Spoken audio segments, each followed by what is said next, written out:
નમસ્કાર, આપ જોઈ રહ્યા છો સ્પાર્ક ટુડે ન્યૂઝ। સ્વર્ણિમ જયંતિ મુખ્યમંત્રી શહેરી વિકાસ યોજના અંતર્ગત બારડોલી નગરપાલિકા દ્વારા બારડોલી નગરમાં જુદા જુદા વિસ્તારોમાં વિકાસના કામો થવા જઈ રહ્યા છે, જેવા કે અદ્યતન model fire station, station road development, solar સિસ્ટમની કામગીરી, WTP renovation, 3D wall painting, wall art, bore કરવાની કામગીરી, RCC રોડ વગેરે અંદાજિત રૂપિયા 20 કરોડ 33 લાખથી વધુના ખર્ચે થવા જઈ રહ્યા છે, જે વિકાસના કામોનું ખાતમુહૂર્ત બારડોલીના મરી માતા મંદિર ખાતે માજી કેબિનેટ મંત્રી અને બારડોલીના ધારાસભ્ય ઈશ્વરભાઈ પરમારના હસ્તે કરવામાં આવ્યું હતું। આ પ્રસંગે બારડોલી નગરપાલિકા પ્રમુખ ધર્મેશ પટેલ, પાલિકા ચીફ ઓફિસર મિલન પલસાણા, કારોબારી સમિતિના ચેરમેન જગદીશભાઈ પાટીલ, પાલિકાના તમામ વોર્ડના સભ્યો સહિત મોટી સંખ્યામાં રાજકીય તેમજ સામાજિક અગ્રણીઓ હાજર રહ્યા હતા।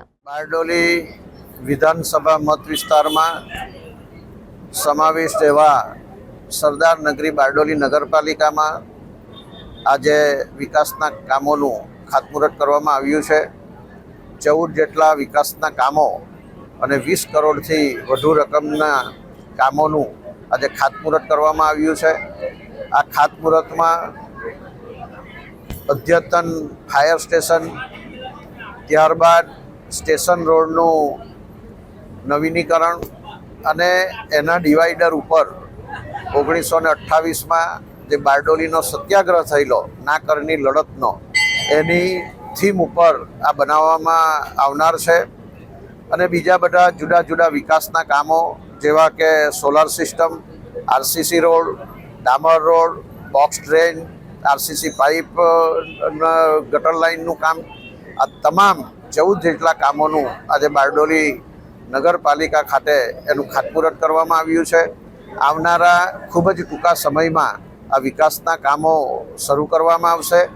અને આજે આ કાર્યક્રમમાં મારી સાથે બારડોલી નગરપાલિકાના પ્રમુખશ્રી, ઉપપ્રમુખશ્રી, કારોબારી સમિતિના અધ્યક્ષશ્રી, પક્ષના નેતાશ્રી, દંડકશ્રી, અમારા સંગઠનના પ્રભારી અને જિલ્લા ભાજપના ઉપપ્રમુખ શ્રી કેતનભાઈ પટેલ, અમારા બારડોલી નગર સંગઠનના પ્રમુખ શ્રી અનંતભાઈ જૈન, તમામ જુદી જુદી સમિતિના અધ્યક્ષશ્રીઓ, નગરપાલિકાના નગરસેવકો અને ખૂબ મોટી સંખ્યામાં આજે નગરજનો ઉપસ્થિત રહ્યા હતા।